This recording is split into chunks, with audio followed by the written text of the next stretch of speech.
Alright,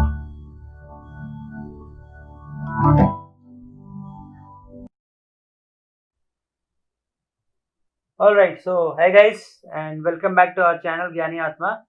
And this is continuation to the last lecture that we were going on. So we'll continue with the introduction to computer architecture. And this will be presented by an ex-IAS officer. So you not worry about the authenticity of the data that is being presented in the presentation. So for making us more motivated to bring more better lectures for you, please like and subscribe to our channel so that we can feel more motivated. Okay, so coming back to what we have discussed. So we were discussing about the pre-Van architecture era, like pre-Van Neumann architecture. And I explained what were the issues with this. There was manual operation and stuff like that. If you have not seen, go through that lecture first.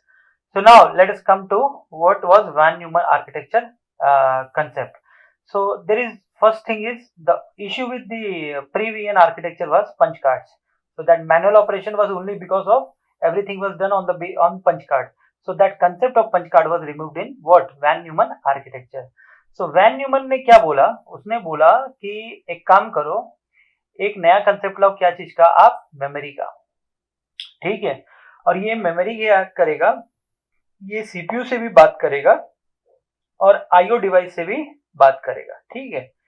अब input का सारा data punch card में ना लिखा के सबसे पहले कहां लिखाएगा, मेमोरी में। इनपुट का सारा डेटा कहां लिखाएगा, मेमोरी में, ओके। एंड सिमिलरली और फिर ये डेटा जब यहां आ जाएगा, डेटा मतलब it's all about programs, okay, और rather you keep it data right now, okay.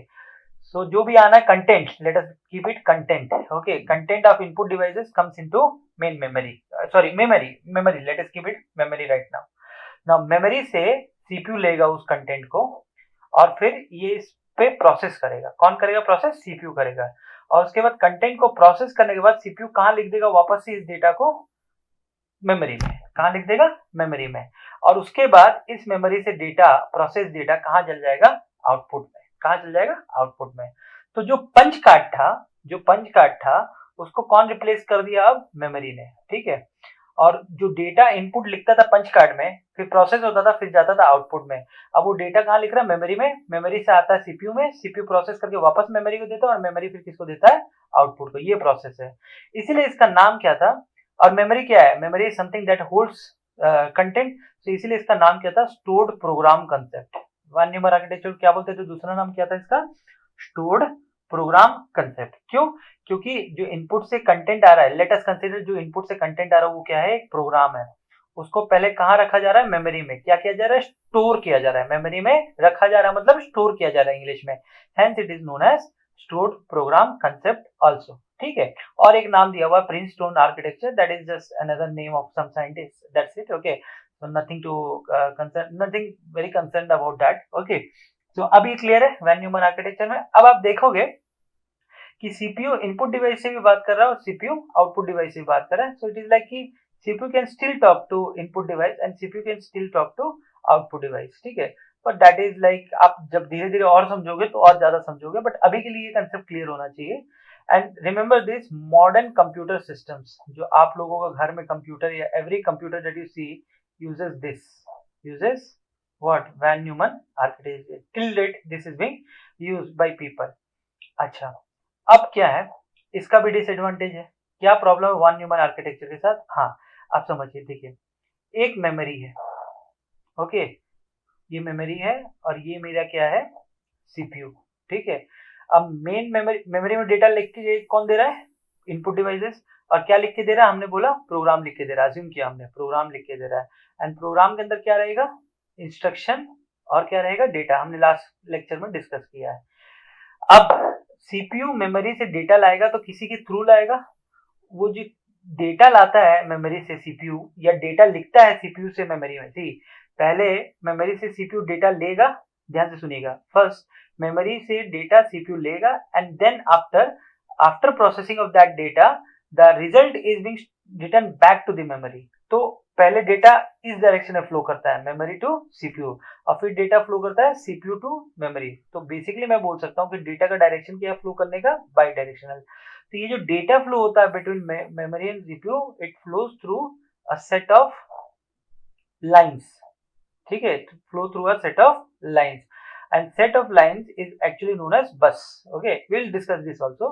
तो ये सीपीयू और सीपीयू और मेमोरी के बीच में जो डेटा ट्रांसफर होता है वो होता है किसके वाया यूजिंग डेटा बस. ठीक है, अब देखिए, अब सीपीयू ने एक ही डेटाबेस के एक कलेक्शन ऑफ लाइंस है ना. तो एक बार में सीपीयू ने मेमोरी से क्या लाया, इंस्ट्रक्शन लाया, और अगली बार में सीपीयू ने मेमोरी से क्या लाया, डेटा लाया. तो एक साथ इंस्ट्रक्शन और डेटा दोनों पैरेलली सीपीयू मेमोरी में नहीं ला सकता है. तो यही लिखा है मैंने कि concurrent access of data and instruction. Concurrent मतलब एक साथ. ओके, ये वर्ड याद रखिएगा, अंग्रेजी में कंकरेंट हो, साइमल्टेनियस हो, पैरेलल हो. ठीक है, दे आर वन और the other, just replacement of the other. So concurrent access, simultaneous access, parallel access. So concurrent access of data and instruction is not possible. मतलब एक समय में, एक पर्टिकुलर टाइम इंस्टेंट में, एक पर्टिकुलर पल में डेटा और इंस्ट्रक्शन दोनों एक साथ सीपीयू और मेमोरी के बीच में फ्लो नहीं कर सकता है. और क्योंकि एक साथ फ्लो नहीं कर सकता है, इसलिए क्या होता है, तो इसलिए क्या होता है कि थ्रूपुट लिमिट हो जाता है. थ्रूपुट मतलब जो डेटा फ्लो है वो स्लो हो जाता है. ठीक है, क्योंकि देखिए, अगर आपको कोई भी, ध्यान से समझिएगा इस कंसेप्ट को, कि कोई भी प्रोग्राम को आपको चलाना है तो आपको क्या करना है, डेटा भी चाहिए प्रोग्राम का और इंस्ट्रक्शन भी चाहिए प्रोग्राम. जैसे मैंने आपको बताया ना कि एक आपने int c इक्वल टू 0 किया और c इक्वल टू c+1 किया, तो आपने ये इंस्ट्रक्शन और ये इंस्ट्रक्शन बुला लिया और आपने डेटा c को बुलाया ही नहीं, तो क्या आपका प्रोग्राम चलेगा, बताइए, नहीं चलेगा ना. तो यही कंसेप्ट है कि आपको दोनों चाहिए. अब आप मान लीजिए पहले इंस्ट्रक्शन बुलाते हैं तो डेटा के लिए वेट करिए, आप डेटा पहले बुलाते हैं तो इंस्ट्रक्शन के लिए वेट करिए. तो ये जो वेटिंग होता है, इसके चलते क्या होता है, थ्रूपुट या जो परफॉर्मेंस है डिवाइस का आपका, वो क्या हो जाता है, कम हो जाता है. तो ये बेसिकली प्रॉब्लम किसके चलते हैं, किसके चलते हैं, सिंगल डेटा बस के चलते. देखिए, साइंस इज वेरी इंटरेस्टिंग. सबसे पहले क्या था, पंच कार्ड का कंसेप्ट था. पंच कार्ड में क्या इश्यू था, मैनुअली मूव करना पड़ता था. तो हमें इशू क्या जीतता था, manual movement of punch card. इसलिए हमने उसको रिजॉल्व कैसे किया, वैन न्यूमन ने, उसने बोला कि पंच कार्ड जो मैनुअल मूव होता, उसकी जगह एक ऑटोमेटिक मूवमेंट ऑफ डेटा के लिए क्या बना दो, मेमोरी. अब जब मेमोरी बनाया तो इशू क्या आया कि सिंगल डेटा बस होने के चलते इशू आया. मतलब सिंगल डेटा बस के चलते concurrent transfer of data and instruction was not possible between CPU and memory. तो अब ये जो इशू है, इसका भी आपको रेजोल्यूशन समझ में आ गया होगा कि इसका सॉल्यूशन क्या है. इसका सॉल्यूशन दिया किसने, हार्वर्ड यूनिवर्सिटी ने, बहुत ही फेमस यूनिवर्सिटी है. सॉल्यूशन इसका दिया हार्वर्ड यूनिवर्सिटी के कुछ प्रोफेसर्स ने, इसलिए इसका नाम क्या पड़ गया, हार्वर्ड आर्किटेक्चर. प्रॉब्लम क्या था कि दोनों एक साथ एक्सेस करना था.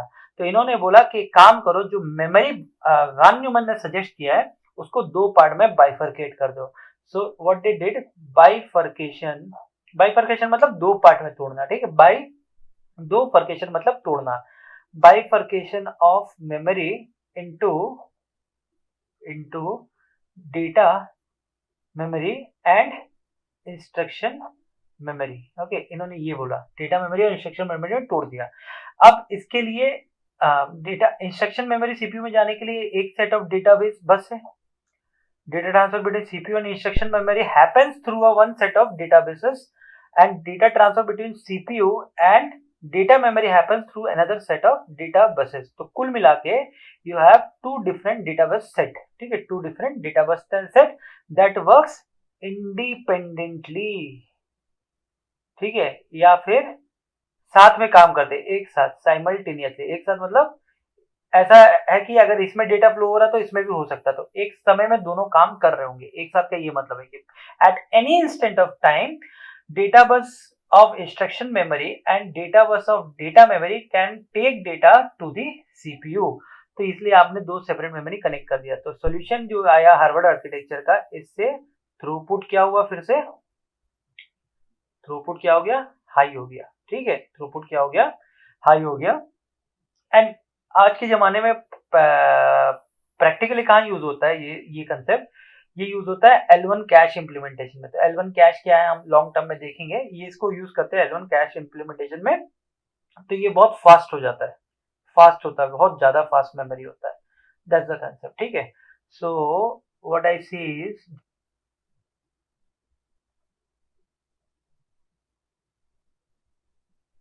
so yeah, so what did it go, just a minute. Yeah, So what I say, so what we have covered is how this computer architecture has been developed. Okay, तो initially क्या हुआ, punch card वाला system था जिसमें manual transfer होता था. उसमें वो इशू था कि मैनुअली ट्रांसफर होता था तो स्लोनेस बहुत ज्यादा था और ह्यूमन इन्वॉल्वमेंट बहुत ज्यादा था.